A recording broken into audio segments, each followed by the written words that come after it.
Afternoon, everyone, and Dr. Saab and all the participants. Thanks for joining our dialogue today. Uh, as I was saying, I don't know whether everyone heard one of our friends participating today, Dharamveer Riani from India. It is his birthday today, so happy birthday to him. And for today, our really specific thanks go to our friends in Germany because it was really their initiative to organize today's dialogue. They initiated and they came up with the topic together with Dr. Saab. So it's and thanks for Masood Mirza, who specifically took the lead for today. So this is today's topic. You can see it on your screens. Uh, Let me customarily quick introduction before we get into the topic to OPP for just a couple of slides for those who don't know us yet. The purpose of our organization, as you see on the screen, is it's a platform for the people of Pakistani origin, but for everyone actually to promote progressive values in a multicultural environment. Our vision is unity in diversity, and our mission statement reads to strive to eliminate exploitation and discrimination through meaningful dialogues. Uh, our inclinations, our political inclination is we believe in democracy, human rights, minority rights, and gender equality. We have no affiliation whatsoever with any party. We don't take any donations, any funding from any political party or any organization. Our religious orientation is that we believe in separation of state and religion. And our social inclination is we believe in integration, which is very much today's topic, tolerance, acceptance, and harmony. Back to today's topic, I will ask or request Masood to introduce today's topic. Masood Saab, please go ahead.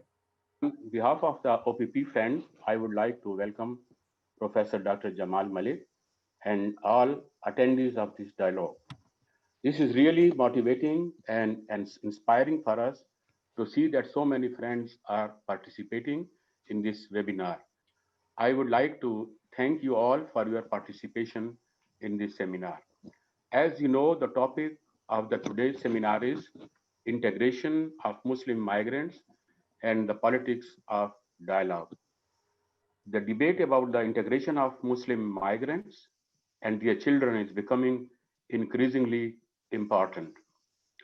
During the past few years, we have seen the increasing influence of the populist right wing political parties triggered by the negative press reporting. We also hear about the digital profiling, which has become a tool of discrimination.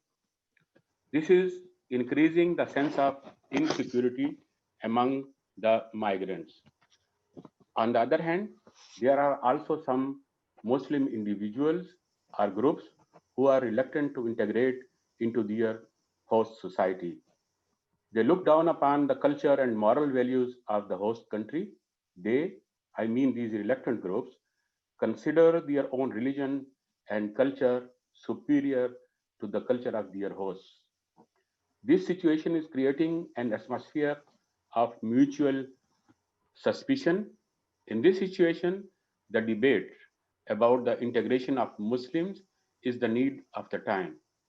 With a view to overcoming this atmosphere of distrust and fostering mutual respect, I think building bridges between the cultures through dialogue is necessary. Professor Dr. Jamal is in a great position because of his personal and academic background to give us impulses for such a dialogue and share his views with us on this topic. First of all, I would like to hand over the moderation to our friend Wahid Bhatti Saab. Okay.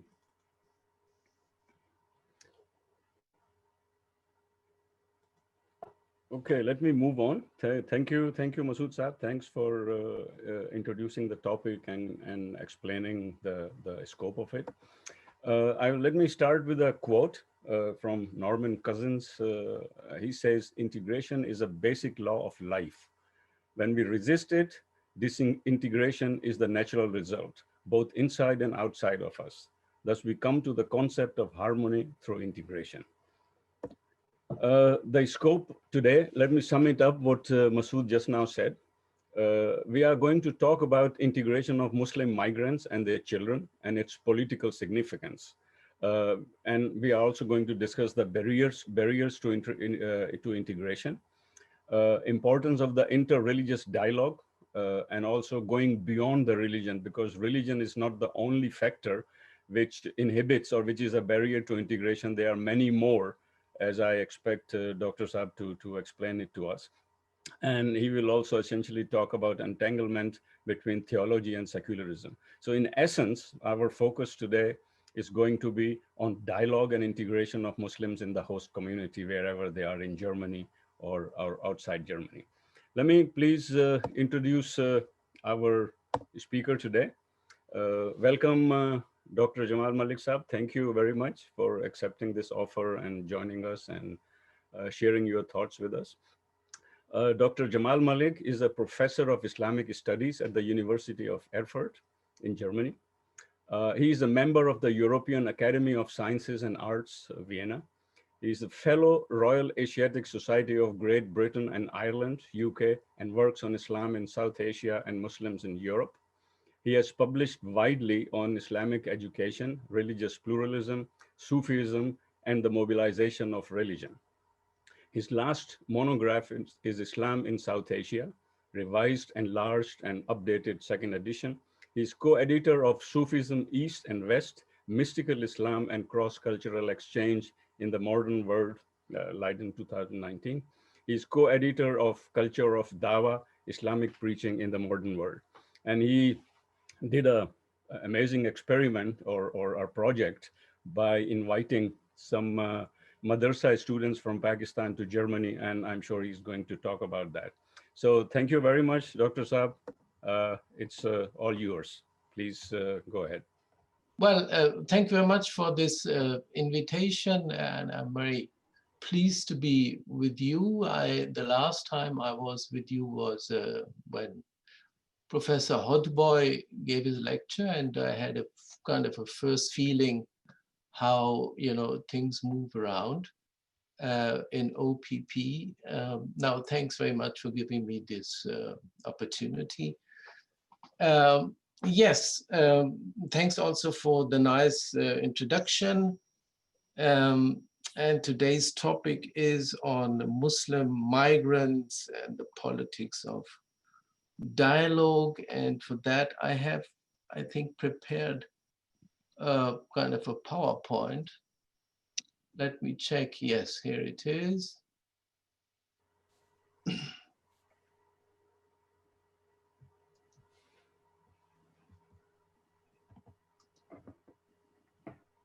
Okay. So it will take about 30 or 35 minutes, some sort of a presentation.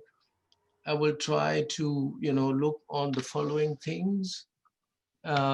First, a few words about, migrants and the emergence of rightist power.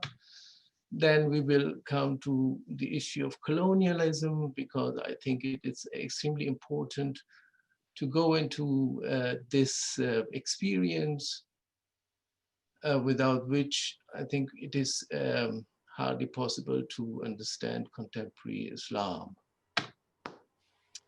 We'll go back to to the Middle Ages, a pre-modern time, briefly to discuss ideas about tolerance of ambiguity, which we'll talk about adab and akhlaq tradition.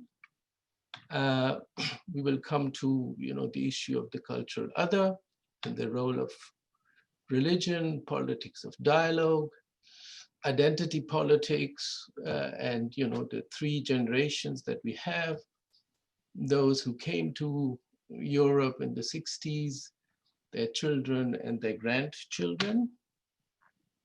And then, of course, the role of theology and hermeneutics. And what is this? Wait a minute.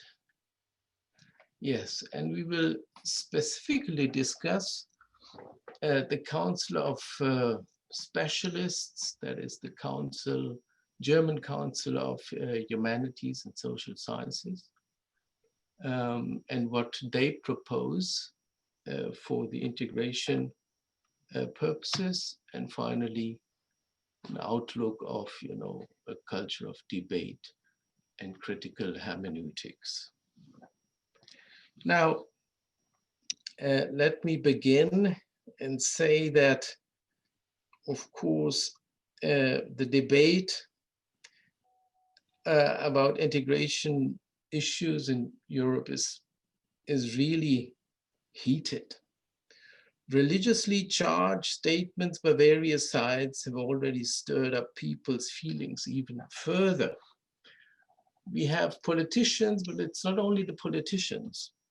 Also, economists are involved in this discussion, and they predict the collapse of German state due to the combination of a drop in the birth rate, which is a major issue in Germany and all over Europe, an increasing lower classes, and of course the issue of immigration, mainly from countries with significant Muslim populations. Muslim immigrants are regarded as incapable of cultural integration and inferior by their genetic disposition due to closed endogamy. Now, I have two preliminary remarks. I will elaborate briefly in the first remark now that these taboo-breaking theses, which are underpinned with official data, in fact mirror the public opinion, leading large parts of the middle classes calling for a strong leadership, which eventually leads to right-wing parties gaining ground. And the problems that are articulated by these people should surely be considered seriously, particularly as they have systemic origin. Take, for example, the German educational system, which reproduces inherited cultural capital and neglects the socially disadvantaged, including, of course, descendants of immigrants. With Germany facing a falling birth rate, this asymmetry in the education system is dramatic and requires a detailed focus towards immigrant children. So the debate is heated. It uses religious language. It abuses the gods, and it is characterized by a generally negative image of Islam. Now, this leads me to the second preliminary remark. The attempt to understand contemporary Islam without colonial experience seems to be like throwing out the baby with the bathwater. One may imagine, for example, that shortly after the end of the First World War, about 2/5 of the world population were subjects under colonial rule. Understandably, colonial coercion led to far-reaching and, of course, epistemic consequences. According to Edward Said, whom everybody knows, of course, the 19th century orientalist image perceived the Islamic world as a different and deficient cultural entity, instead of being really a part of an entangled world with similar discourses on nation, state, and modernity, which, however, was couched in an Islamic repertoire. This simultaneity caused Muslim reformists of the late 19th century onwards to internalize the outside given hegemonical perspective. I will come back to that sort of othering and self-othering in a moment. And to clarify the point, an example would prove useful. All of us have heard the name of Nasiruddin Hoxha, a charming, lovable philosopher who discloses the fundamental weaknesses and discrepancies of human existence in his disarming simplicity in his anecdotes. Yet, this bold and adventurous Nasiruddin has already been transformed into a tamed kind of a primitive folk hero for all the sexual, scatological, blasphemous, or absurd anecdotes were removed from the text corpus, particularly since the beginning of the 20th century. In their place, less morally dubious stories can be found within other sources. This is so because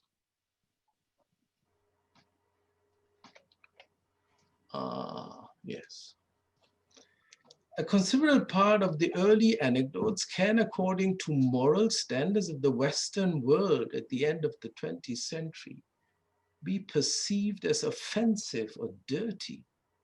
In contrast, the Nasiruddin of the earlier anecdotes stops at nothing, and all kinds of human primary activities are called bluntly by their names.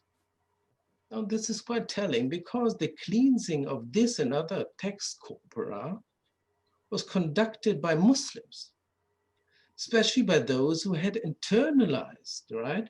Internalized colonial Victorian values and passed them on to their own societies. The religious advice literature for women, for example, is one such prominent product of that time, when Muslim reformers handed down the received colonial effemicization of the colonies to their own soil, particularly to their women. Now, these transfer processes were usually traded under the concept of Reform Islam, which obviously tried to integrate Islamic religion with European ideas by referring to the central concept of reason. However, these discourses of compatibility and recognition, first and foremost, were based on self-interest, namely to achieve colonial acknowledgement, as these reformers were integrating into the urban colonial sector. In doing so, Western concepts were adapted and adopted, were integrated into Muslim biographies, and thus genealogically awarded to Islam. Others denied the diversity of Islamic life worlds, adopting the self-definition of Islam in its early peacetime period as a dogma and ignoring all following historical processes. The result is, of course, a hardened, clearly defined, narrow Islam. Now, processes of Orientalist projection found fertile ground because they could recur to Islamic contexts, such as the adab tradition. That is a tradition understood as a cultural etiquette narrowed down to the norms of the Sharia, and of course, subsequently, passionately defended by these religious zealots. In contrast, they evolved the akhlaqi literature tradition, that is, liberal Sufi discourses and flexible Islamic law that would fit with new environments, also linked to pre-Islamic traditions, Aristotelian ethics, for instance, which would focus primarily on practical instruction for rulers and functional elites. Ideally, perfection was achievable by all people, including non-Muslims. Political organization was a cooperative endeavor achieved through justice with the aim to establish a non-sectarian and human solution to emergent problems that Muslim communities encountered.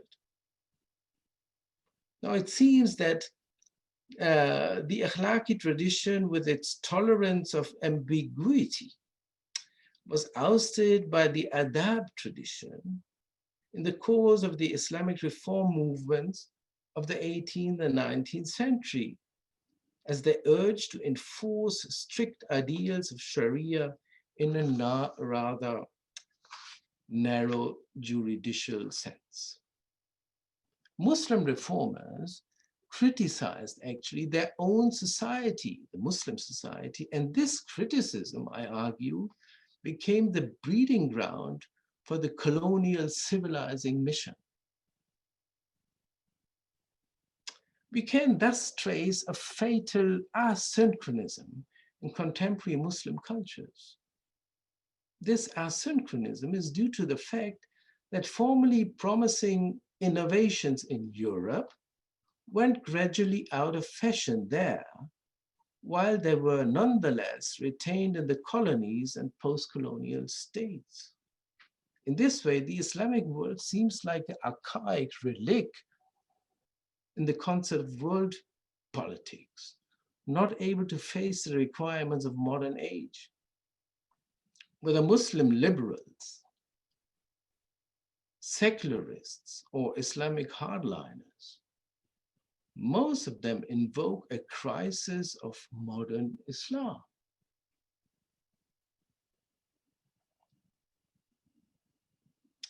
Now, this can be perceived partly as a result of processes of othering.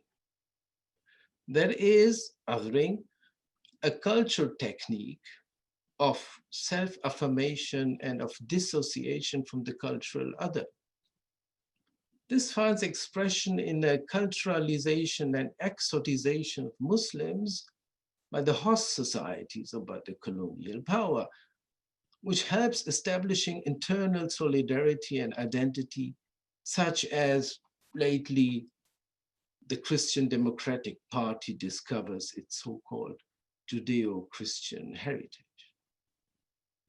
Now, such colonial affirmation and delimitation leads to the colonialized self-exotization. Once these colonial assignments or orientalisms are internalized. Now, interreligious dialogue shall offer a way to reduce these tensions, and I'm going to discuss that in length in a minute. At least since 9/11, religion was discovered as a prominent part of a regulatory policy in the communication with the Muslim other. But religion has been effective long ago, as we can see with the global resurgence of religion since the 1970s. Some scholars call this the return of the gods. In the current European scenario, religious communication now is supposed to give a public voice to Muslims and at the same time make them governable. It sets free processes of homogenization and disciplination. Religious dialogue has a prominent place in this connection. You see, the coalition agreement of 2006 in Germany between the Christian and the Social Democratic parties, and this was also the time when they established 2006 the German Islam Conference, formulates clearly. An interfaith and intercultural dialogue is not only an important component of integration policy and political education, it also serves to prevent against and combat racism, anti-Semitism, and extremism. The dialogue with Islam plays an important role in this context and can only succeed if we, the Germans, integrate young Muslims in a socially and professionally better way. The urgent desire to carry on a dialogue with Muslims assumes that there is one specific and distinctive Islam with which one could engage in dialogue. Apparently, the need for action in immigration policy is combined with questions of faith and religious identity, as well as with security interests. This concept of dialogue indicates that the state creates, of course, its own discussion partners in search for a single representative organ or body which can speak for every Muslim. The dialogue is intermingled with disciplining, endowers, and securitization. This is opportune, of course, and reduces complexity. However, religion mutates into a cultural remedy for political rationality. An interfaith dialogue becomes an essential instrument of integration efforts. Such kind of religious identity politics leads Muslims becoming more aware of their religiosity and that this religiosity is a key reason for their discrimination.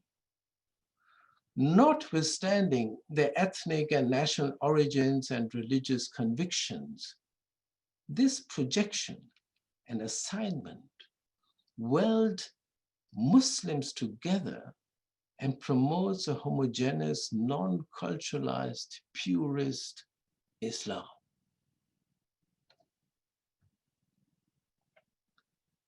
One can show these developments by referring to the 3 Muslim migration generations in Germany, for instance, most probably for Europe.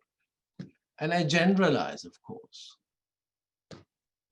The so-called second generation migrants demanded a deculturalized and deterritorialized Islamist discourse as a result of the perceived discrimination in the host society, and also because of deep differences with their parents.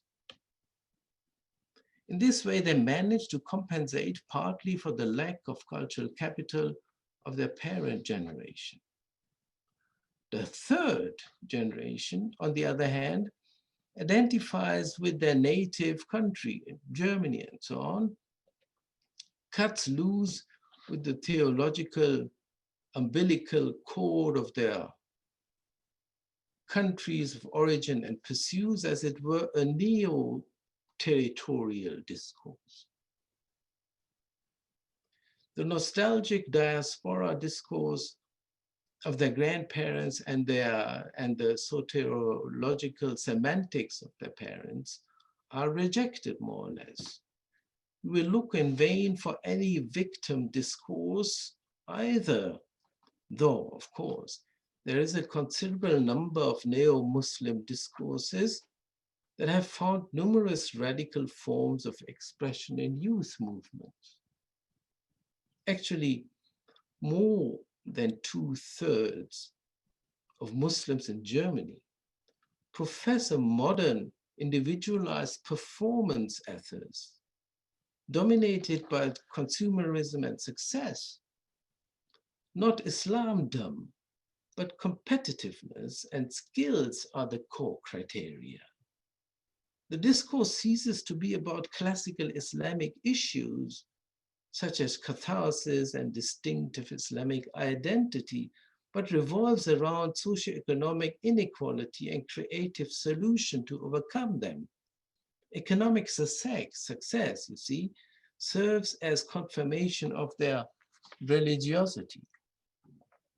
However, the present dialogue collaborates with a policy of regulation, which is occasionally linked to interests of party politics, of course. Dialogue has thus become an integration agency, if you want, an agency with the logic of disciplinary prevention, within which the scope of general safety is of prime concern, with the aim to lead to an arrangement between Muslim organizations and politicians. By now, the dialogue has developed a momentum and has become a constitutive element in the debate about social integration. And this, of course, increases its popularity. The attempt to solve integration problems primarily by a discourse limited to religious affiliation and theological exchange is, of course, problematic, not the least because religion is only one identity among others.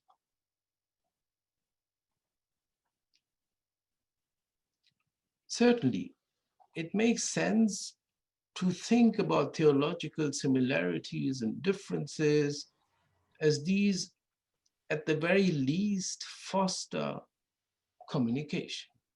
Still, when interreligious dialogue is put into the framework of a regulatory policy, then the danger arises that theology is also integrated into this policy. Although institutionalization and professionalization of Islamic theology is required to train academic qualified personnel to meet the requirements of Muslim congregations, the conflation of theology and interreligious dialogue may usher in a complicity of theological hermeneutics and governmental rationality. In context of a strategy of inclusion, theology and theological hermeneutics would then become an ally of counter-terrorism. Now, to seriously initiate such a dialogue, interfaith dialogue, does of course require theological competence.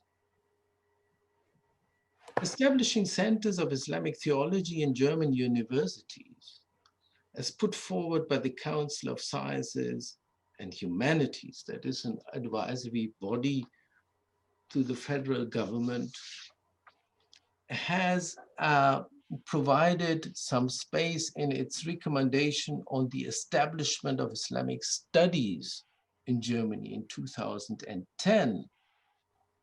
And I think this gives some chance to reshape Islamic tradition in a meaningful way.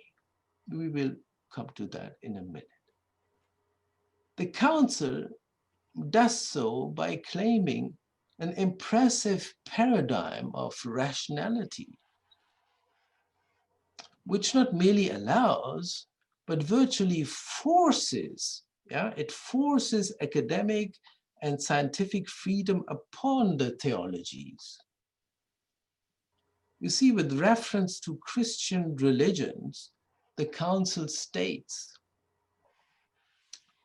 the present theological self-reflection of Occidental Christianity is characterized by the approach to retranslate the traditional belief contents and symbols initially into the historical contexts of origins and interpretation, so that they can be subjected to critique and, if necessary, freshly adopted in a second step. Now, such a multi-layered hermeneutical process and the interest in enlightened religion call for a university-level qualification, both for the manifold religious and social services, as well as for teachers of religious education and for theologians, imams, and so on. Again, quoting the German Council of Sciences and Humanities, the integration of theologies ensures that the believers articulate their faculty, their factually lived creeds in the knowledge that they can also be regarded from outside as historically contingent. It confronts the religious community with the challenge to continuously reinterpret their beliefs under evolving conditions and horizons of knowledge. This can be achieved best under the regulated conditions of scientific and scholarly communication and production of knowledge at the universities. At the same time, the Council is aware of the tensions between religious normativity and critical approach to it. It says, the tension between historical hermeneutical approaches and the systematic normative requirements is constitutive for any theology, but also one that applies scientific procedures, such as first, the hermeneutical interpretation of fundamental text, second, the conceptual analysis of its ideas and standards, and third, the historization of texts and the contents and symbols of religious belief. In the academic discourse, theology exposes itself to methodologically founded critique and at the same time refers to the creed of its representative respective religious community or church as the second central point of reference for its scholarly research. The creation of such a theologically educated functional elite could thus reasonably transmit religious traditions to Muslim denominations as well as communicate them to other denominations and the state. Such a lead would be able to pinpoint and legitimate central and relevant ideas and thus help to reduce the bewildering tendency for religious empowerment currently abounding among young self-acclaimed religious specialists, and many of them being converts.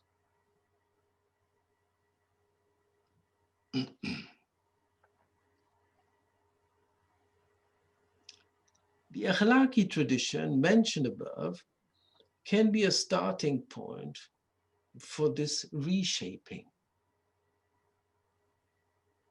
For instance, one may ask, possibly with reference to the Pakistani Islamic thinker Fazlur Rahman, who passed away 1988 and who had to leave Pakistan for the United States and Canada. We may ask, if the Prophet really intended to prescribe Islamic normative behavior in every detail, or if the Sunnah passed on to the Hadith as the situational interpretation by third parties and verbalized reflection of the prophetic act, whether this Sunnah should rather indicate a general direction open to accountable, contextual, and consensual interpretation. The first answer, Sunnah being followed verbatim, considerably restricts the shaping of Muslim life today, especially in Europe. The latter could be taken as a collective effort to interpret the spirit of the prophetic example by the Muslim community itself. A theology of Sunnah understood as such would distinguish between the dynamic Sunnah of the faith and the ideologically fixated hadith of history, and therefore could hold its own in critical historical hermeneutics. After all, the recommended recommended process of differentiation and professionalization of Islamic theology is not about the preservation of existing tradition. It rather provides, I think, a chance for the continued formulation and reformulation of Islamic tradition.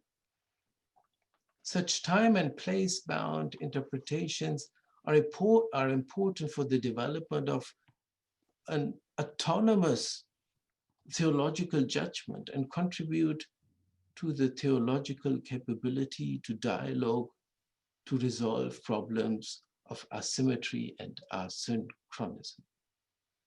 Hence, to clear the difficult situation in the arena of interfaith dialogue, a reformation and liberalization of Islamic ideas must be undertaken by the Muslims themselves, right? Because all these people who are heading these chairs of Islamic theology must be Muslims. So the establishment of theological centers with a corresponding ethical orientation might be helpful to overcome religious and social restrictions that usually refer to strict Sharia law ideals prevalent in the adab tradition. To conclude, an interreligious dialogue presupposes the willingness. You have to be open for such an interactive relationship. Preserving the so-called essence of Islam, and again, the question is, what is the essence of Islam? Requires not hiding, but sharing, not essentializing, but diversifying.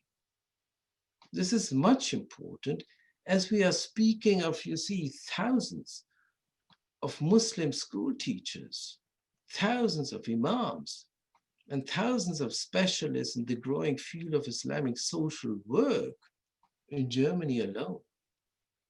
Thus, the institutionalization and professionalization of Islamic theological studies at the university level can be considered as a reasonable step towards integration. Unfettered critical knowledge with reference to social and cultural studies seems to be a chance to develop and reshape Islamic tradition in a meaningful way and can reconnect to the lost tradition and tolerance for ambiguity. Now, whether this German example to combine migration, integration, and security with faith and religion and religious identity in order to reshape and respond to the problems of low education standards, unemployment, and juvenile crime among migrants who happen to be Muslims is, however, yet to be seen. Thank you very much for sharing with me these 35 minutes. Thank you. Thank you, Professor Dr. Malik. Thank you very much. I would invite now all our participants, our audience, to start the discussion and ask questions. Please make sure that you keep the questions within the scope of the topic to make it more meaningful. If I may, I would like to, Dr. Malik, start with a couple of questions. Thank you very much. I think it was very illuminating, very comprehensive, and the importance of dialogue to start the integration process. It's absolutely crucial. And as we know, there are, could be a dozen or 24 elements which contribute to process of integration. My question is that when we want to start a dialogue, we assume that some kind of open-mindedness, and we also assume some kind of mutual respect and a common goal, because there is no common goal at all. we can't have any negotiations, any dialogue, any discussion, because otherwise it will be for the sake of talking. So we can't go into a dialogue if we have very hard positions and very strong preconceived ideas. Now, in your opinion, what is the biggest obstacle to really having a dialogue, and how can we overcome that obstacle? And the second question related to that, if you could cover that, please, as well, is that having these kinds of dialogues could be totally disconnected from the masses. And how do we avoid that it does not become a very elite, complex intellectual exercise, which common people on the street don't understand it at all? So would you please, and other people, I would request them to prepare their questions.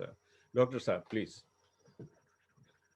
Yes, well, thank you very much. Well, about the obstacles, I think there are a couple of obstacles, of course. Uh, for one, there's the problem among the host societies that, there is the Muslim other who is deviant, who is deficient, who is not able to integrate. I mean, the question of integration is already, highly charged. You have to integrate somebody when he's not properly integrated, right? So he's not on the right path. So this is, for one, a major issue which needs to be changed. In the host society, when they are talking about integration, integration is, of course, not a one-way traffic. Also, the host society has appreciate, other ideas, notions, and so on and so on. And this is one thing which is extremely difficult to overcome. Um, you see, I've been here for my whole life, and I see the limits of integration. What does integration actually mean? Somebody who has been living here and socialized, becoming a professor. So you might think of, yes, okay, he's totally integrated, but no, the vendor in the market, he would know that my German is much better than his German is, but, he would see my face and would say, you should go back where you come from. So there are limits to integration. Secondly, on the other hand, you have the Muslim discourse saying that we are ashraful makhlukat, that we are the best, we have the last and the most valued message, the divine word, which puts us on in a very superior position. Now, with this conception, Muslims would enter the very vulnerable, fuzzy kind of a space of dialogue, which is, of course, extremely difficult to handle. I mean, how can you have a reasonable hiwar, a reasonable dialogue, if you already presuppose Yep. that you are the right? I mean, to enter this space, you have to be prepared to give up your own positions. Otherwise, it is not a meaningful dialogue. So Muslims, and therefore, I think, the attempt of the council I mentioned seems to be a reasonable one, to reflect and keep reflecting in the light of new horizons and knowledges and so on, these messages. And I'm sure, I mean, if you look into Islamic history, there have been always movements who reflected and criticized the message. And of course, they were hereticized. But then, what would the religion be without its heretics? Uh, okay, and then the final question, the third one, uh, this highly sophisticated discussion on dialogue. I don't think it is too much sophisticated and specialized. If you look at the centers of these Islamic theology, for instance, and we have now 5 centers, and the government has put much money into these centers, more than 30 million euros. You see, these centers, they produce manned by Muslim professors. I'm not part of it, by the way. I'm teaching Islamic studies. That is different from Islamic theology, right? But I've been on the boards of all these things. So there are Muslim professors who, teach Muslim students about Islam.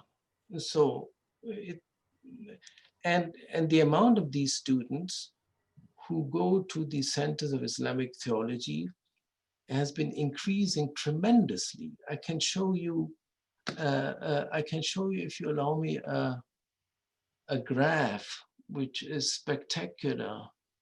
Let me check if I can find that.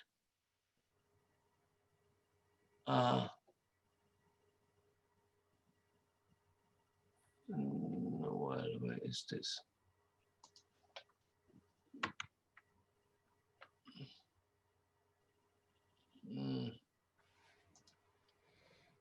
Wait a minute.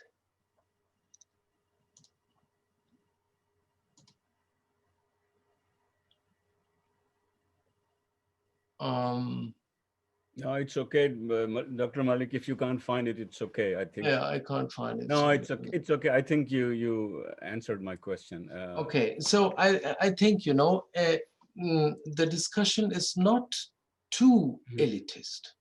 Right. Yeah, because the knowledge will trickle down to the teachers, and they will kind of reproduce this knowledge to the students. So it might eventually lead to a rather broad kind of knowledge and practice, which eventually we'll have to see. It's only 5 years since these centers have been working. Okay. Anyone else? Please raise your hand, Dr. Murgai.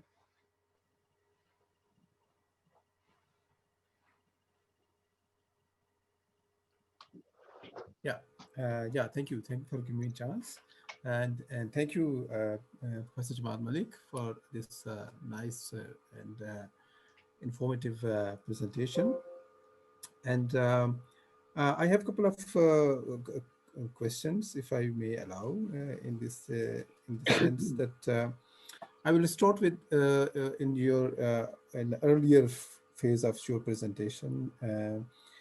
When you talked about the general atmosphere within the European countries, or in Germany in this case, and the whole discourse of the right wing, which is there, and the kind of worries on which the right-wing discourse is playing. For example, you mentioned that in the Netherlands is also the similar kind of debate that the number of white population is decreasing, and due to the migration, and then due to the coming of the migrants from outside Europe, that is considered as a kind of a dangerous development, and there are new kinds of right-wing movements are emerging, which are playing on these kind of worries and claims on the dangers, etc. And I think it is in worried in the other sense also, that because the kind of their worries, uh, we as a Muslim or as a migrants in general, we should also take into consideration, because Sure. how those worries are coming from, why they are, how far they are grounded, how far they are, they have certain substantial base or not. And I think while discussing about um, any migrant debates or Muslim debates, the places are Muslim in there, we should take those things into consideration. And because in Netherlands and in France or in the Scandinavian countries, the emergence of the right-wing political parties and they're coming into the government is in a way, and kind of policies, the whole securitization of the policies towards the migrants and towards to the Muslims is actually based on these kinds of worries. And we should, I mean, I think you mentioned that, but I think that's important thing that we should take into consideration. And Can you come to the question? yes, Straight up? and I mean that's general. I mean, thing Okay. which I mentioned. Thank you. Thank you. And the thing is about your quite nice distinction between this ikhlaqi and ikhlaqi debate within South Asian tradition mostly. It's a nice way of looking at the traditions, and but the question arises, if we look at the kind of traditional debates within the Muslims in Europe, how far you think there are chances that the second and third generations would accept those kind of ikhlaqi debates, because the Muslim debate here is getting more and more what's called the normative. It is more text-based structure it is getting, and how far there is, I think, a chance. But I have other points perhaps which I will mention later. Thank you, Dr. Malik. Before you answer that, I have another very similar question in the chat box. If you can take that with you as well. Okay. It says, let me just read it, please. It's very small letters. The question which arises to my mind is whether the Muslim faith and theology can be separated from cultural traditions of the countries its people originally come from. So are we capable of differentiating, of de-aligning the cultural and traditional elements from our faith? Or could that be an obstacle, and something similar which Dr. Murgai just said? Thank you. Well, thank you very much for these questions. Of course, you're absolutely right. The worries of the host society, whether it's the right wing or the left wing, we have to take them, I mean, one should take them seriously. Yeah? They are grounded in, if you go to Eastern Germany, you find, these things very obviously. There is unemployment and kind of xenophobia, because these people, they lived 50, 60 years without any kind of a connection. This is absolutely right. So there should be, I think, some sort of also an educational endeavor to show that Germany is a kind of an immigration country rather than a kind of a closed society. But again, yes, it will take some time. And if you find political parties like the AfD, which again is very popular in the eastern part of Germany, then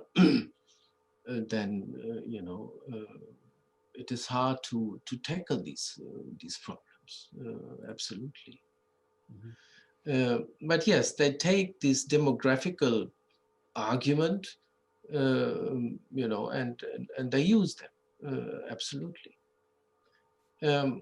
So I don't I don't have a recipe for that, how to go about, but I think it is important to communicate, to dialogue, not necessarily in terms of a theological dialogue, no? But to kind of work together on a local level, not only on the intellectual and elitist level, but on a on the local level. I did that when I was in the UK. We had one in Derby. Once in a week, we had some, cooking together with the Sikhs and the Christians and the Muslims and the Hindus. So there was something like a kind of a communal, interactive life going on. Yes, as far as the akhlaqi and adab and so on, whether it is possible to return to that tradition, you see, the adab tradition, or the Sharia and textual approach, has become, and you're absolutely right, extremely popular. It is easy. It's sort of a middle class phenomenon. You can read while you are traveling by bus. You can read, in 5 minutes some nice orders. And also the problem is that these religious specialists, they don't go into the Islamic law. And you should know the Islamic law is and has been extremely flexible. They don't know about the Islamic law, about the fiqh. They quote only the Quran and a couple of hadiths, which is, of course, extremely easy for them to do. So, yes, again, the centers of Islamic theology can provide such a space. Unfortunately, they don't do that. If you go through their curricula, they basically restrict their studies to fiqh, which is not understandable to me, but this is what they're doing now. And we are heavily trying to kind of, shift that towards the akhlaqi tradition, if you want so. But it's not easy, because in order to understand the akhlaqi tradition, they would have to go into philosophy. They have to go into people like Nasiruddin Tusi, like Ibn Miskawayhi, and so on and so on. That's not easy. It might take some time to do that. But we are optimistic. And the fourth question was about this distinction between culture and faith. That's a tricky one.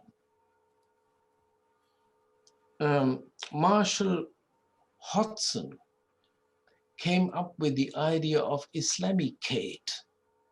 The word is a bit difficult to digest, but Islamicate, like Persianate, something that has to do with Islam, but is not necessarily, and it's kind of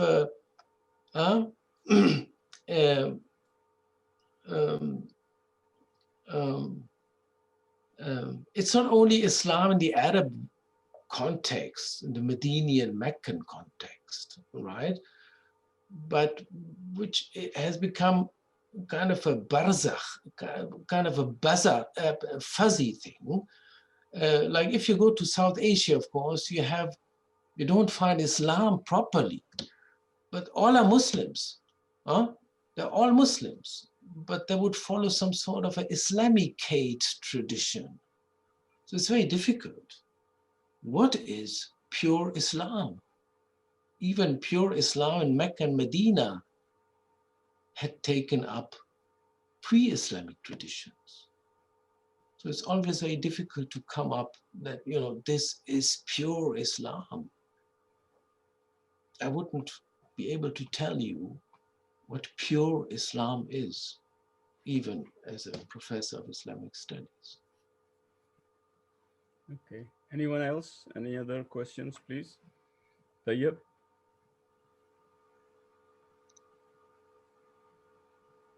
Sure. Okay, Sardar sir. Tayyib, unmute yourself first, please. Unmute yourself, Tayyib. Yeah. Yes. Can you hear me? Yes. Okay. Okay. Your speech was fantastic, but I couldn't understand a lot of it. To be very frank, yeah. To be very frank, because you started with colonization and Islam and all these things. Now, the layman, the street man, who is totally, doesn't know much about Islam, and he relies on Quran and Hadith and all these things, which has been explained to him by mullahs and everything. Okay, so how you would reconcile a book written in 7th century, which has got 600 and more verses of hatred against disbelievers? Um, and as you said in your speech, that they say that they are the selected people from God and things like that. And I to be very frank, I don't have any idea how how these councils have to reconcile. M- My propositions would be to rewrite the book.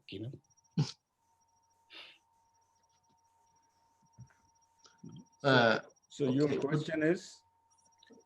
My question is the reconciliation Okay. with this, with the 7th century book, which is I mean, if you have read all these books of Sam Harris and everything, that it has got more than 600 verses against disbelievers. Yeah. Yes, and Okay. in every mosque they are praying to the destruction of disbelievers. Okay. I don't have any idea. I'm No, okay. sorry. Clear. Thanks. My question is reconciliation. Okay. Dr. Malik? Yes. Well, of course, it's again, it's not easy, especially if you find, imams and other, religious specialists who pick up certain verses without, contextualizing them and use them for their own purposes. This is, of course, highly dramatic. And the problem with the Muslims is, of course, they cannot criticize the text because it's considered to be the divine word. So here you must develop new methods of hermeneutical studies in order to, reconcile.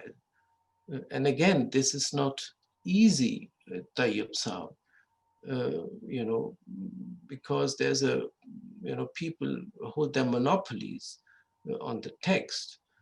The blasphemy laws in Pakistan, for instance, is another outcome of this whole problem. It's not only the text, it's also the prophet itself. You cannot, discuss openly, you cannot, do this and that. That's a major problem. That's a major problem. And the hope is that Muslim scholars, are able to, are open for reconciliation. And of course, no, even in Muslim history, you find lots of the Mu'tazila, for instance, is one example only, of hundreds of Muslim voices and even nowadays, you find people like Abdul Karim Surush, for instance, or Hamid Abu Zaid, or lots of others who are trying very hard to reconcile. But the problem is, of course, or Fazlur Rahman for that matter, but that these people have, they are threatened. So, Tayyib Saab, I wouldn't know of a quick solution. So There's let's move nothing on like to the a next quick question. I think Safdar Saab, you had a question. Unmute yourself, please. I'm unmuted now. So you can hear me. I think everyone can hear me. First of all, thank you very much, Jamal Bhai. You join us in Netherlands. It was really great meeting you. But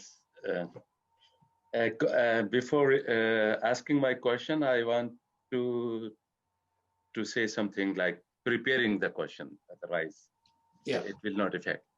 The people who are living in Europe, they are well aware, and the people they are not living, but they are well read. They also know Europe has passed through bloody wars and huge struggle to separate in separating religion and the state.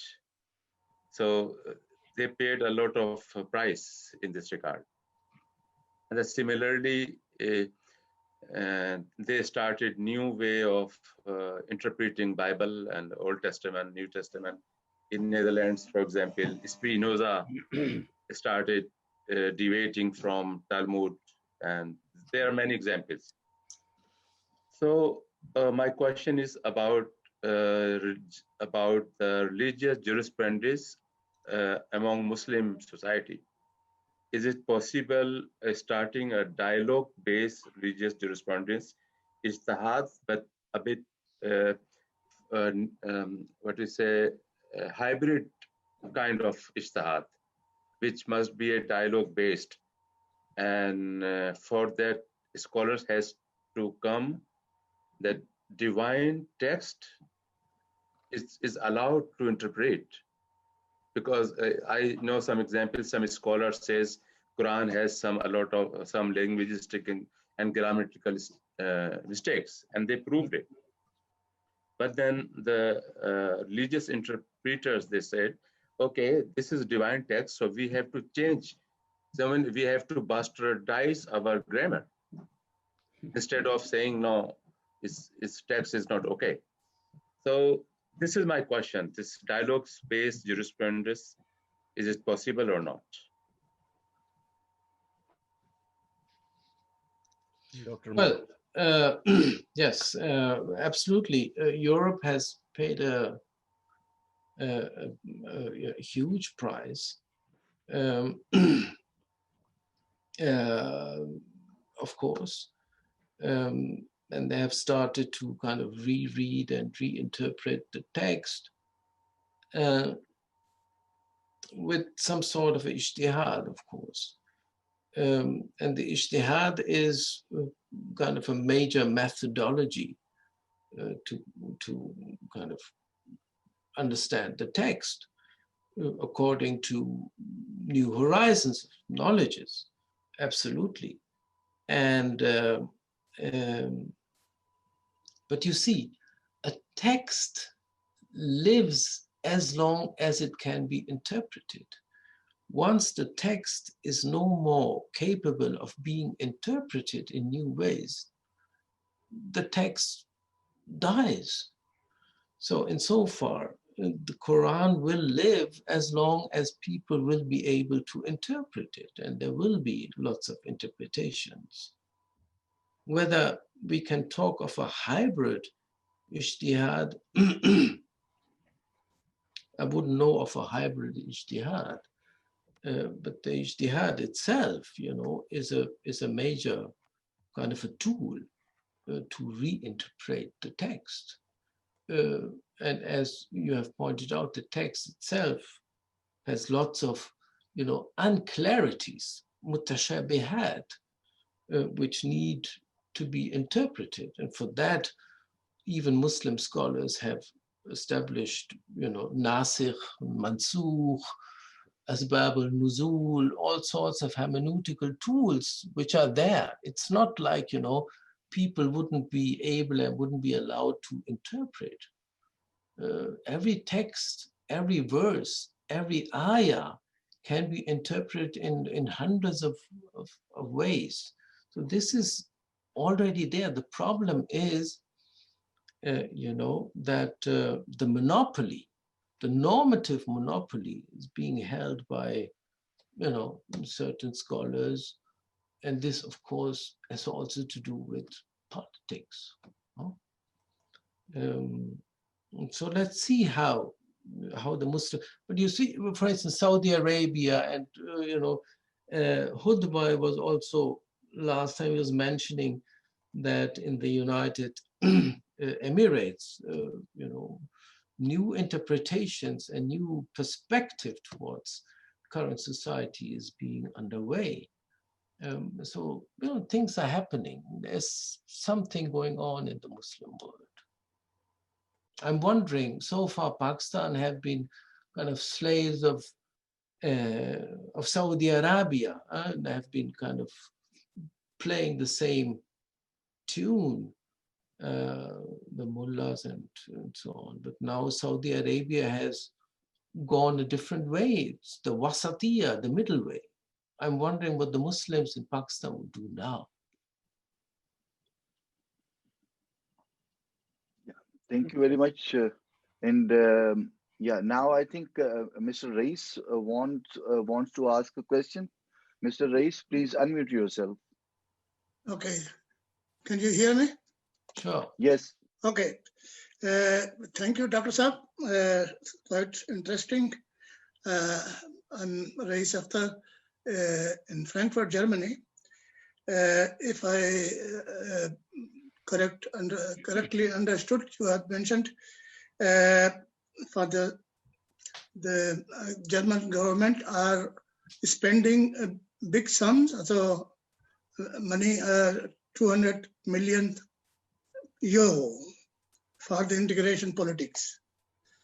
And so my question is this, the target of this politics, which group of people belongs to this group?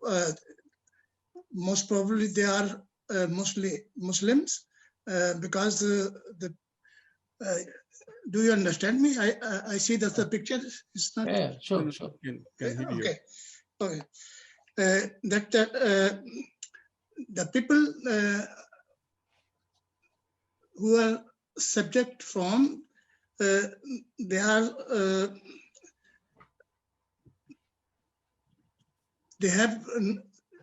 like no non-qualified profession.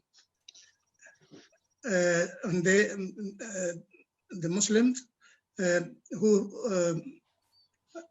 have a qualified profession, then they are correspondingly broad-mindedness, or I would like to say that they have some secular kind of thinking, and they have no problem with the society.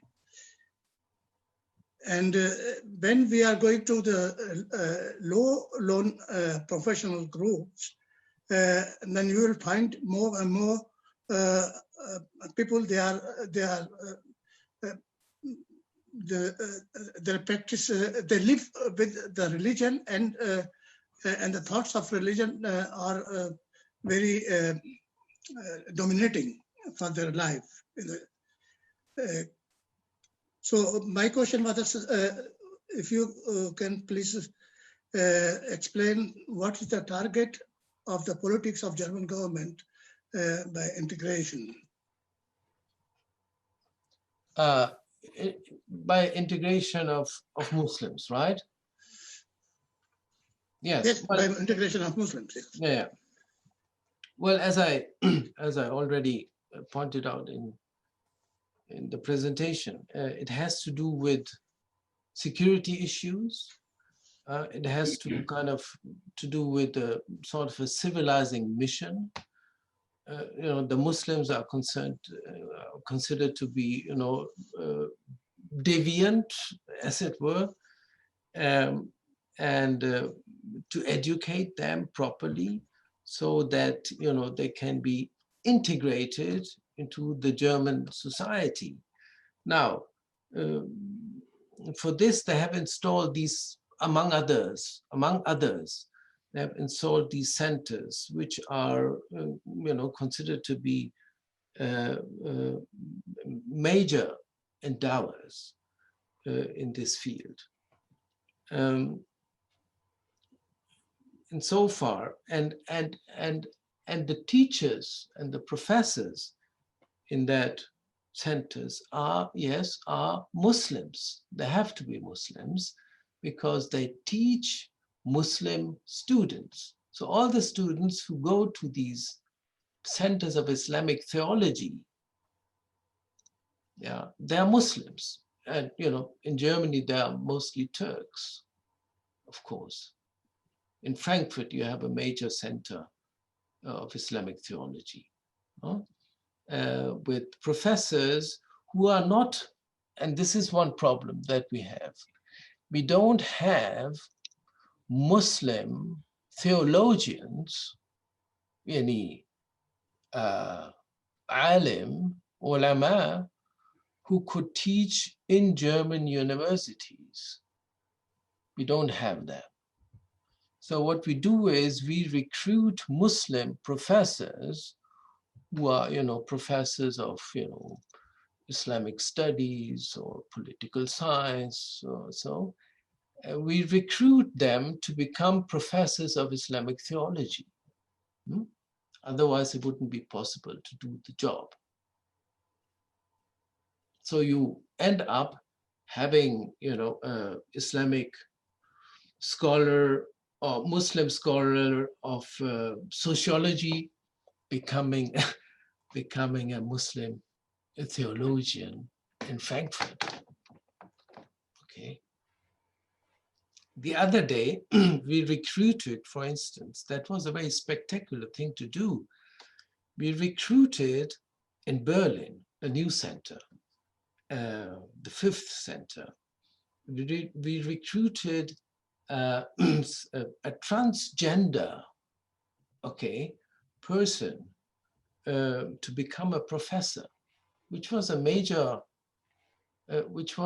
step forward. Can you imagine Muslims, a minority, establishing a new center of Islamic theology, which giving a chair to a transgender? That was spectacular. That wouldn't have happened in any kind of a theological, a Catholic theological institution, for that matter. That was revolutionary, wasn't it? Anyone else? Any other questions? Masood?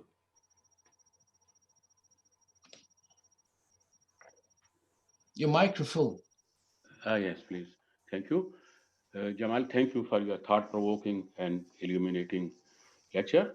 My question is also in this direction about the establishment of centers of Islamic theology. The German government, as you have mentioned, they have spent a lot of money. Now, the question is the students who attend these courses at the university, what is their motivation? Are there economic reasons? Are there some other motivations? And what do you think that the people who graduate from these institutes, they can help to reduce this radical thinking in Islam, in the society, among the Muslim families who attend the mosque?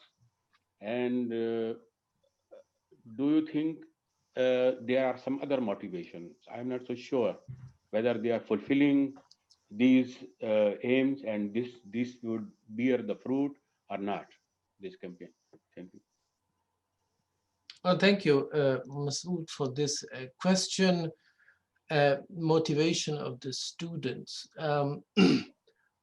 Well, according to my knowledge, there are lots of students, and the number has risen quite a bit, right, during the last 5 years. And the students, I would say, are visiting these centers in order to qualify, because this qualification would give them jobs in the field of education, as a teacher of religious studies, jobs in the field of social work. You need lots of, especially, and in hospitals and so on and so on. If you consider that the first generation now has retired, all right, and they're old and they need some sort of, consultancy and stuff like that. Social work, that's very important. And a couple of centers have now installed courses called Islamic social work. I don't know what is Islamic about the social work, but nevertheless, they call it like that. So I would say it's a rather kind of a pragmatic approach of the students in the first place. Whether they can really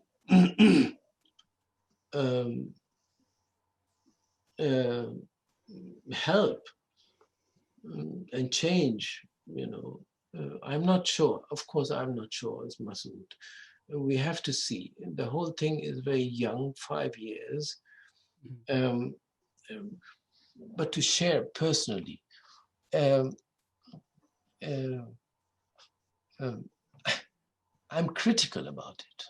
Okay. You see, I'm very critical about it, because the stuff that I've been seeing, and I've also been teaching in 1 or 2 courses among, in these centers, it's not very promising, to be honest.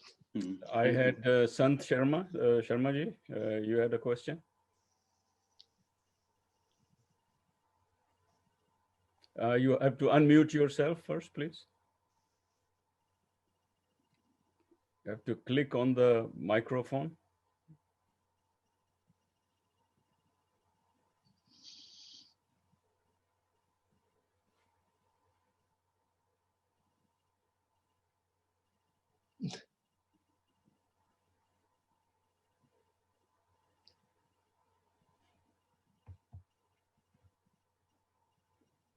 Mansoor, can you unmute him?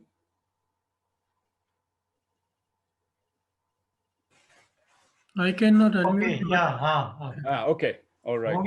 Yeah, yes. Okay. Yes, my name is Sant Sharma. I'm from background from India, Hindu, so-called. I have a question. I mean, actually an individual or every individual has a sort of orientation. Orientation means to see things, judge things, thoughts, behavior, etc., etc. Now, most of the time in Frankfurt, I sometimes meet people and some Muslim people also, and then they tell me when I'm little bit, upset, that in order to analyze or understand the Muslim, you have to understand their psyche. Now, who will define it, and what do they mean, this Muslim or Islamic psyche? And from non-Muslim to accept that it is not easy to analyze their psyche. I mean, how I should behave, or where I can get this information? Is it possible? This is my question. Okay. Dr. Malik? Well, this goes back to the notion of essentializing, Muslim Muslim actors, I wouldn't know of an Islamic psyche, basically. Like, you know, is there a Hindu psyche? I'm not sure. Is there a Christian psyche? You see, this is very problematic to, you know, to kind of essentialize and say, you have an, yeah, Bahid Saab, you as a Muslim, you have an Islamic psyche, full stop. I think this is not possible, Sant Saab. Next, Himayu, you have any question? Professor Saab, if possible, can you send this notes to Amir Saab or Wahid Saab so we can get it? And if possible, put some detail on it so I can use for the citation in my research work.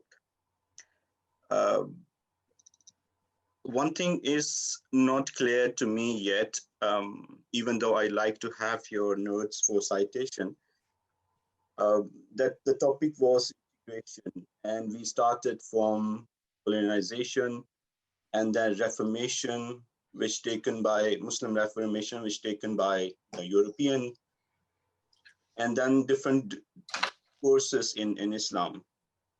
What I have seen so far, living 19 years in the Netherlands, is that there has not been much done by the Muslim to integrate in the society. I understand that one have to be have their own identity, but I think this secular society wants from us is that we just know that religion is private matter. And so far, I have seen from every dimension that Muslims are kind of forcing their religious belief on the other people or the other side of the party or other side of the screen.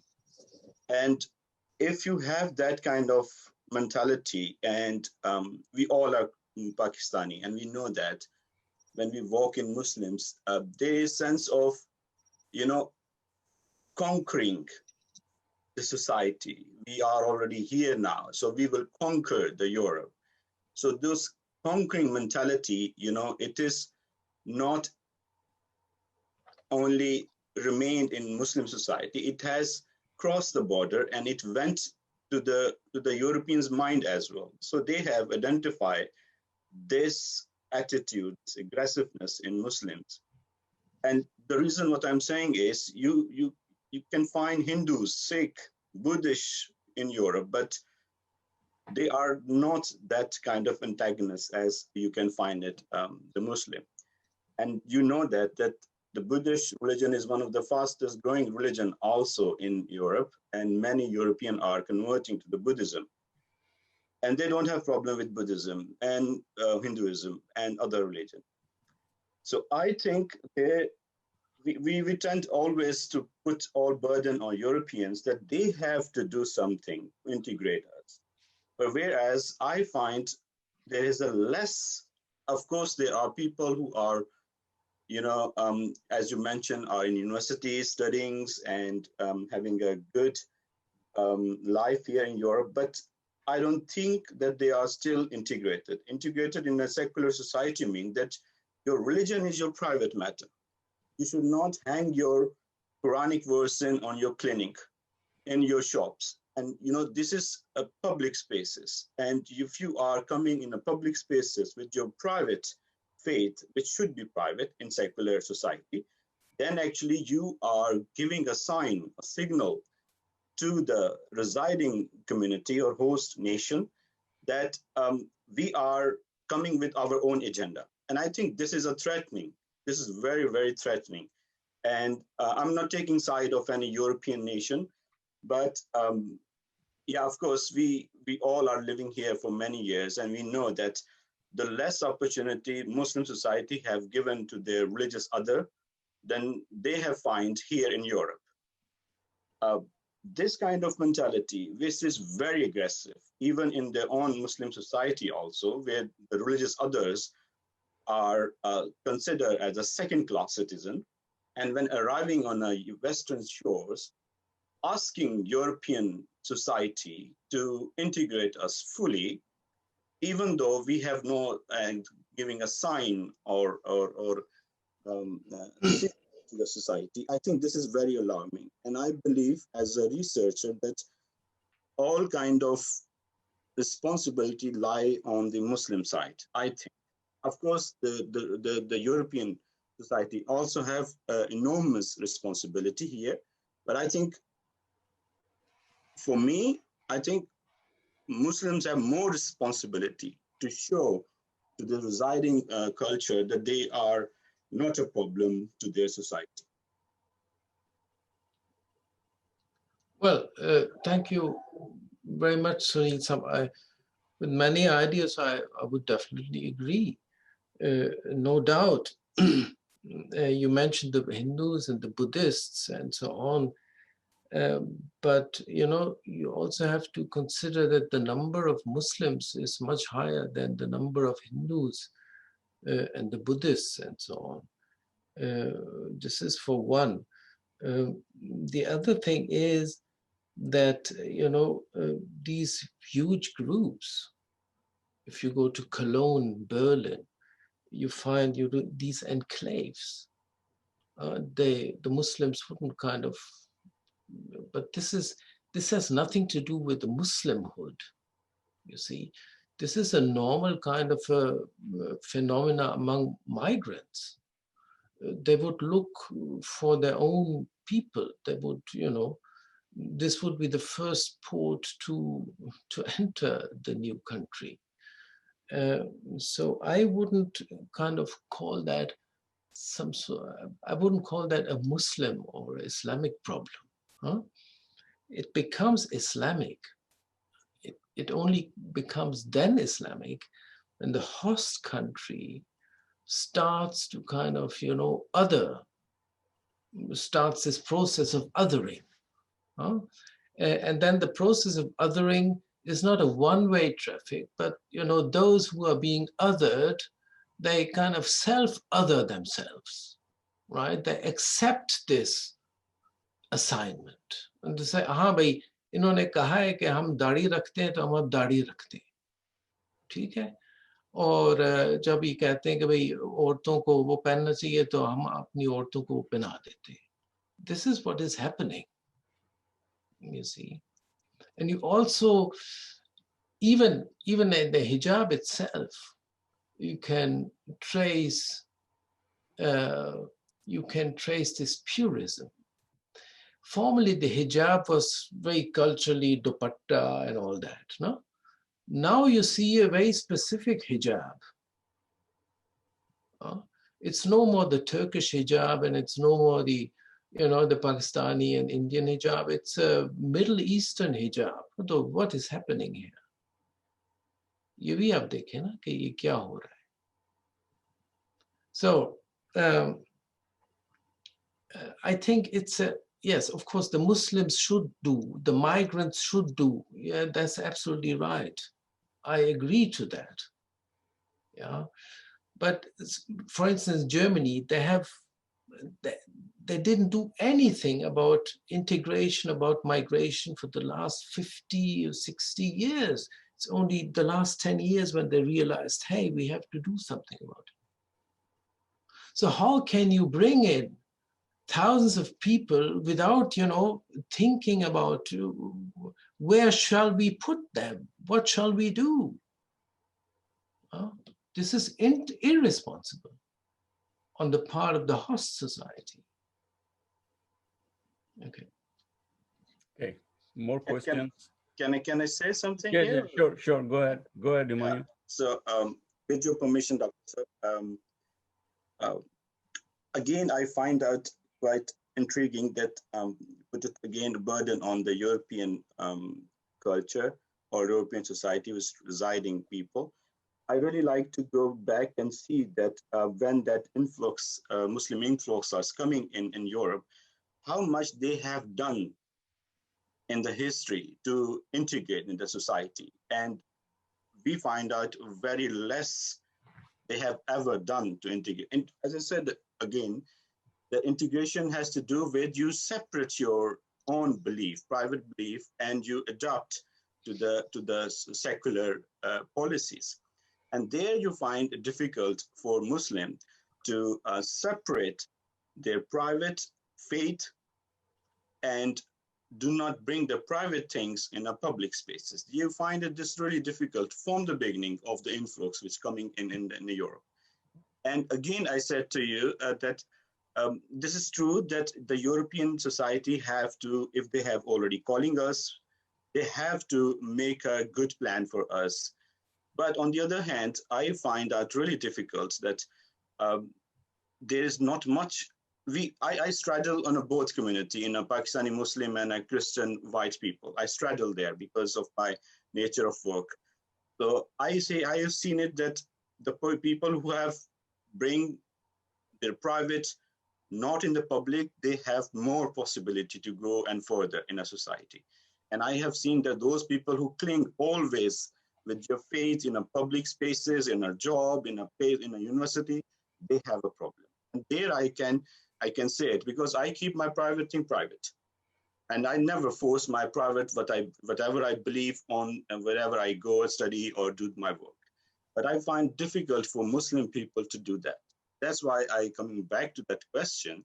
When you are not tend to keep your private to the private and you bring to the public, then you become a hostile.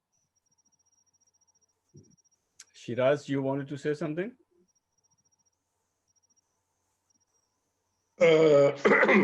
No, sir. I just want to thank you all. I thought you raised your hand. You were just No. scratching. Okay, anyone else?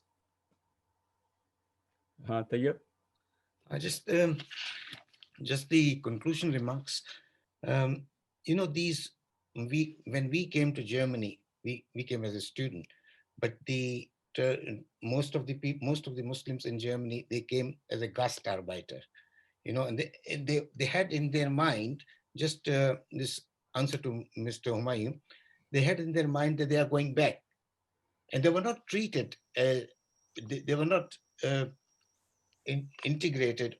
There were no signs of integration. It was Gastarbeiter means that they are going to stay for a very temporary period. Okay. And the same happened actually in England. In England, the people came here, we will make some money and go back to Pakistan.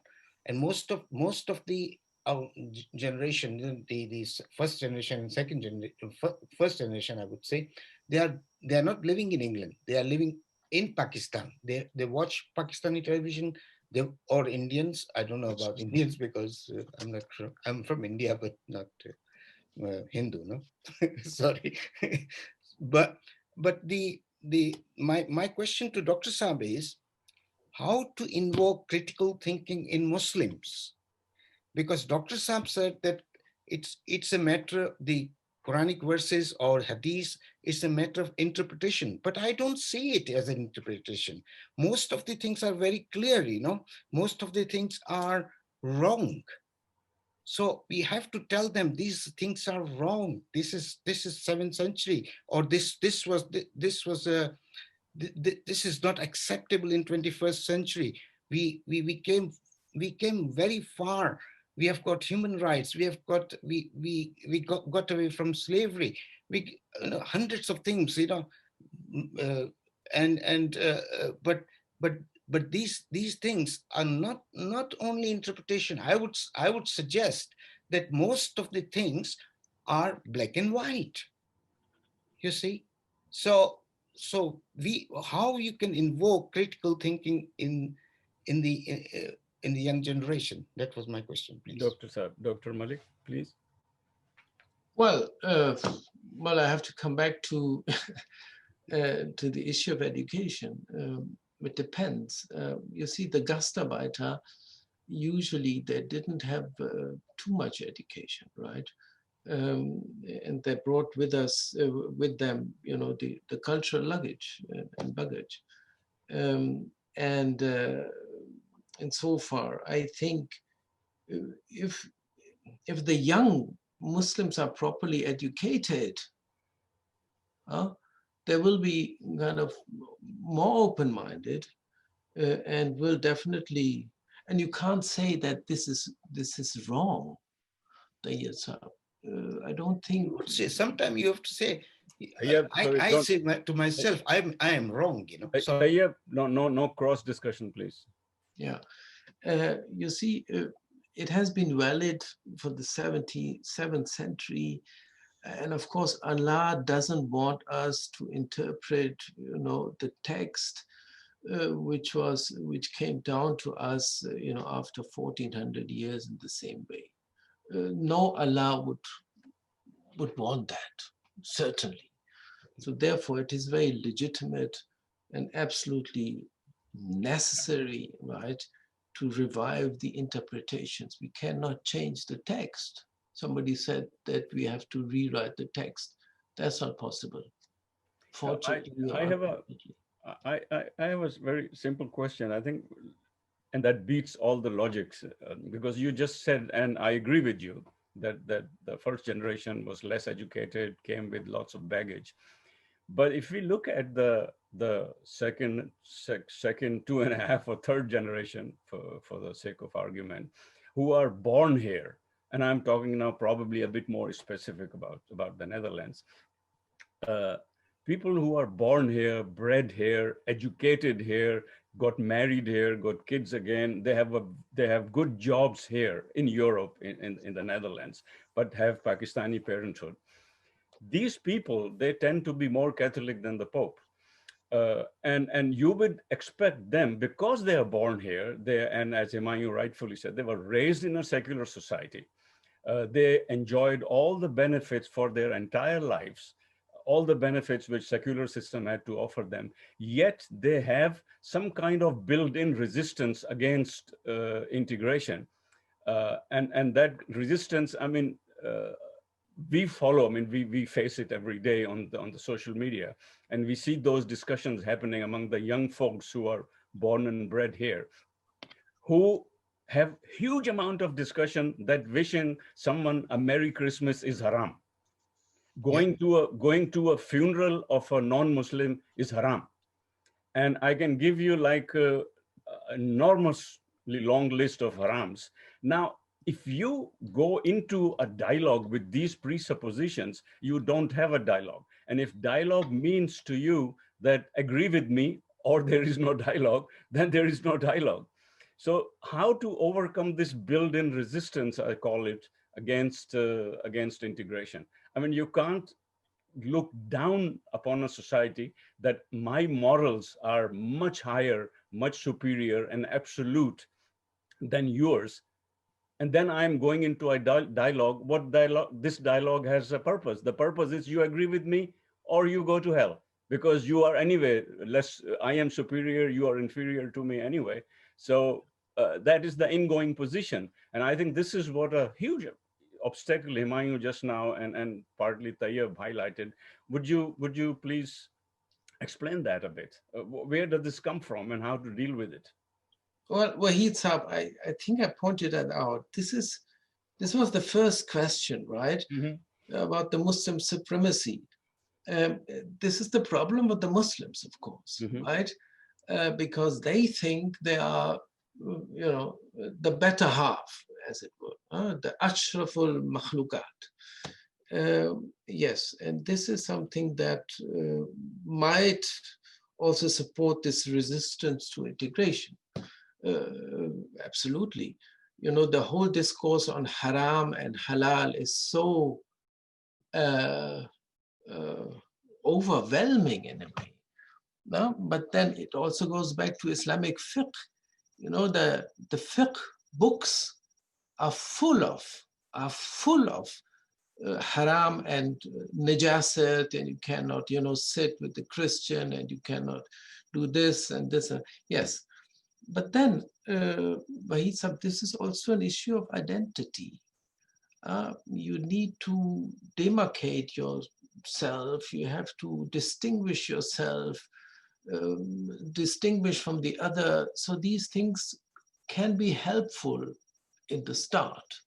But then if they harden, of course, that's very difficult then to overcome. So again, to come to a close, um, yes, there's no recipe. The only thing you can do is, you can try. You can try different ways.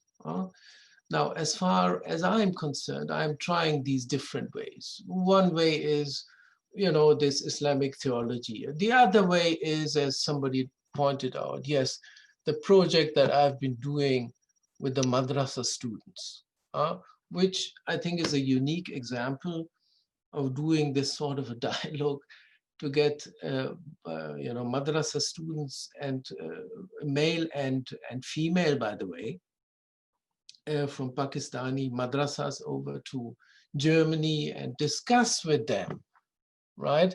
Discuss with them issues like Islamic historiography, like the role of social sciences, and so on and so on. And then go with them to Buchenwald, one of the concentration camps we have in Thuringia, and visit, this concentration camp, and show them what is going on. And when they go back, to Pakistan, they of course, keep writing to me, and they say, wow, what a beautiful, nice time. And we, and so on. And so these are things that you can do,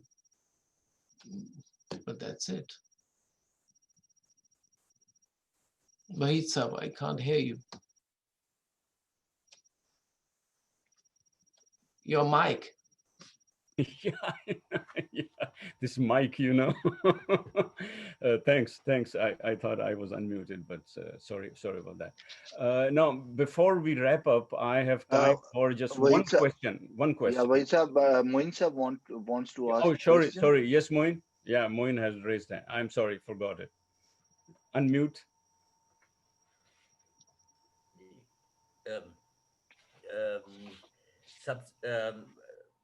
First of all, the discussion was very interesting. I missed one point, which I just want to ask and want to be explained a bit. I came in the 70s in Germany, and there were the main immigrants were Turks. I mean, Muslim immigrants were Turks, and we had at that time not this type of um, what you call Islamophobia, inverted commas. Um, and at that time, it was more the time of uh, Befreiungsbewegung. I mean, what do you call it? The Can say it in Palestinians. German, Moin. You can say it in German. It's okay. Okay.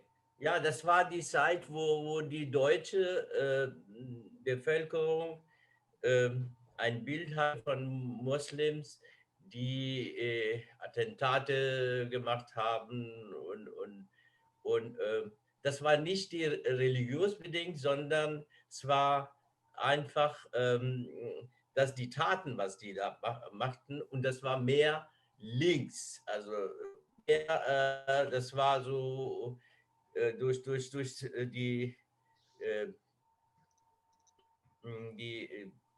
diese Teilung der Welt, Russia, Ostblock und Westblock und so. And it changes after 9/11, and the whole situation in Afghanistan and this whole area. I'm again, yeah. Okay, But no. isn't that the political Islam which created this situation, what we have now in Germany? Because in the discussion, I heard in this direction that people are um, mm, more enforcing their ideas. They want more um to change the society in them.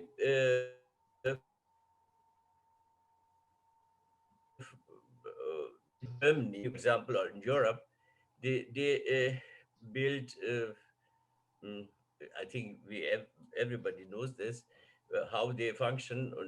So I think it is the main reason for this is these are political Islam, which want to enforce their ideas, their culture, or their uh, way of living in a society where which is not their own, conquering the the host.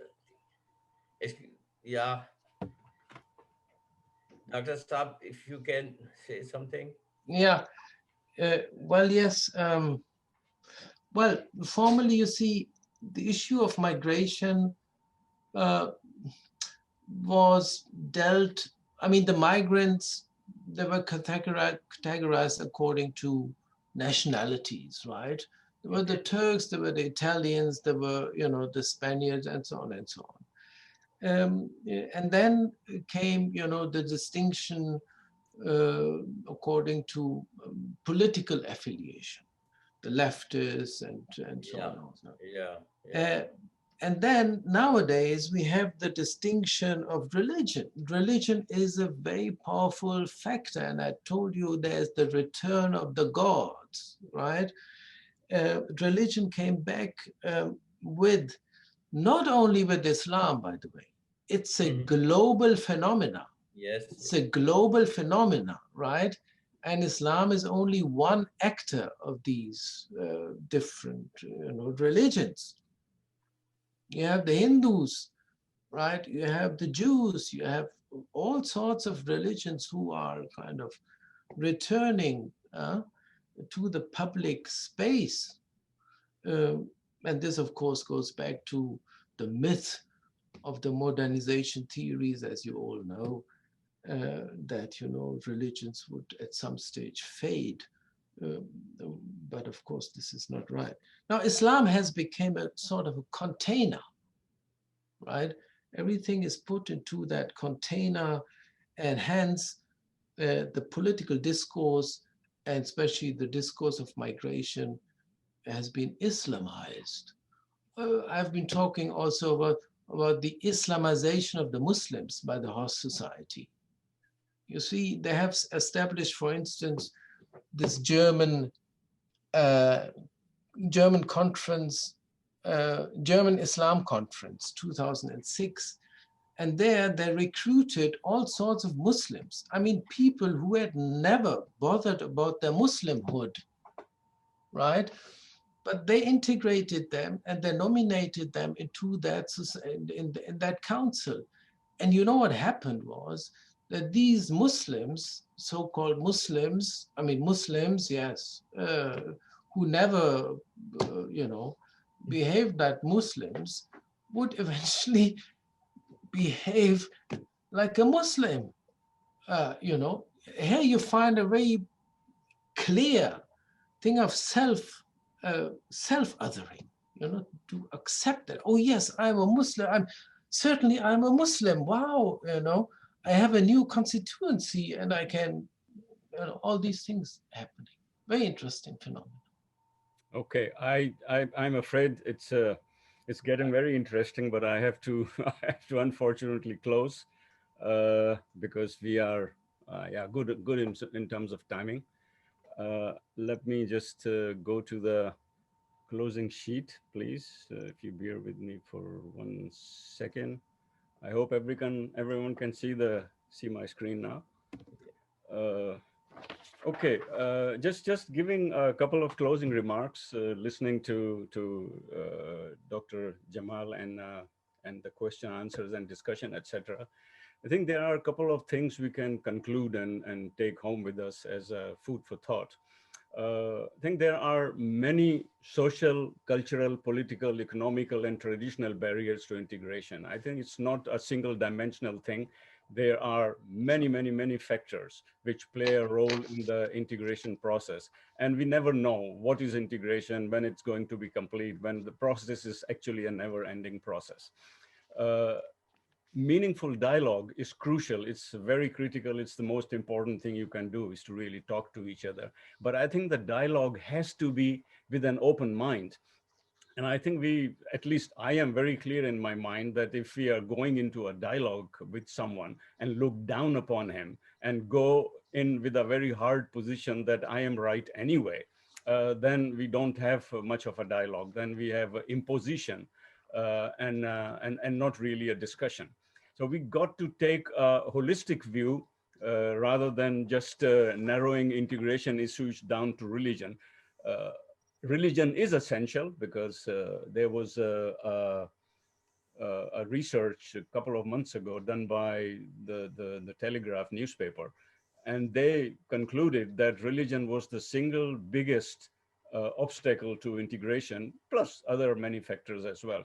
So we should not single out, because if we are being discriminated or pushed aside or pushed in a corner or in a container, uh, then it's not just because of the religion, because there are many other factors. Because if we cannot separate, as Emmanuel said, or someone else said, our history, our cultural, our moral values, separate them from the religion, then it becomes very difficult to have a meaningful dialogue with the people.